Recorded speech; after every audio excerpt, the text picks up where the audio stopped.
समस्त टीवीटी परिवार को मेरा प्रणाम। The Bihar teachers history makers मेरा मोबाइल मेरी शिक्षा हैशटैग टीवीटी के अंतर्गत 25 ब्लॉग में से मेरा ब्लॉग नंबर 10 है, जिनमें है ज्ञानवर्धक जानकारियां।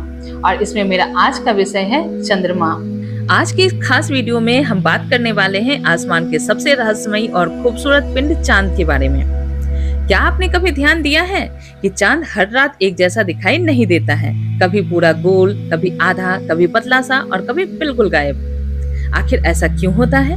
क्या सच में हमारा चांद छोटा बड़ा होता है या सूर्य के प्रकाश के अलग अलग पड़ने के कारण हमें ऐसा दिखाई देता है? इसके पीछे का असली वैज्ञानिक कारण क्या है, हम आज इसे बिल्कुल आसान भाषा में समझेंगे। अगर हम पृथ्वी के बाहर अंतरिक्ष की ओर नजर डालें तो हमें पता चलता है कि हमारी पृथ्वी अकेली नहीं है। सौरमंडल में पृथ्वी जैसे कई अन्य ग्रह भी मौजूद हैं, जो सभी सूर्य के गुरुत्वाकर्षण बल के कारण उसके चारों ओर लगातार चक्कर लगाते रहते हैं। इन ग्रहों के अलावा कुछ ऐसे पिंड भी होते हैं जो ग्रहों के चारों ओर घूमते हैं, जिन्हें हम उपग्रह कहते हैं। हमारी पृथ्वी का भी एक प्राकृतिक उपग्रह है जिसे हम चांद कहते हैं। जिस प्रकार पृथ्वी के पास अपनी कोई रोशनी नहीं है, उसी प्रकार चांद के पास भी अपना कोई प्रकाश नहीं होता।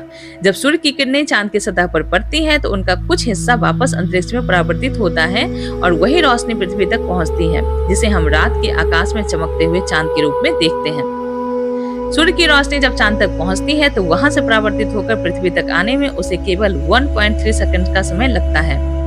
अगर दूरी की बात करें तो पृथ्वी और सूर्य के बीच की औसत दूरी 15 करोड़ किलोमीटर है, जबकि पृथ्वी और चांद के बीच की दूरी इससे बहुत कम, लगभग 3,84,400 किलोमीटर है। अब जिस तरह पृथ्वी का केवल वही हिस्सा रोशन होता है जो सूर्य की ओर होता है, ठीक उसी तरह चांद पर भी होता है। पृथ्वी अपने अक्ष पर एक बार घूमने में 24 घंटे का समय लेती है और सूर्य के चारों ओर एक चक्कर लगाने में लगभग 365 दिन, 6 घंटे, 9 मिनट और 10 सेकंड का समय लगाती है। अब अगर चांद की बात करें तो चांद को अपने अक्ष पर एक बार घूमने में लगभग 27 दिन, 7 घंटे, 43 मिनट और 11.5 सेकंड का समय लगता है, और इतना ही समय इसे पृथ्वी की चारों ओर एक चक्कर लगाने में भी लगता है। यानी चांद अपनी धुरी पर घूमने और पृथ्वी की परिक्रमा दोनों एक ही गति से करता है।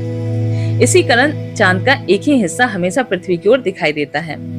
अब सवाल आता है कि आखिर चांद हमें कभी बड़ा, कभी छोटा क्यों दिखाई देता है?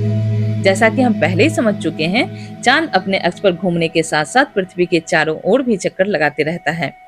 इसी गति के कारण हमें चांद की अलग अलग आकृतियां दिखाई देती हैं। इसे एक आसान उदाहरण से समझते हैं। हम जानते हैं कि चांद का एक ही हिस्सा हमेशा पृथ्वी की ओर रहता है, लेकिन सूर्य के सापेक्ष इसकी स्थिति बदलते रहती है। मान लीजिए आप चांद को सूर्य के विपरीत दिशा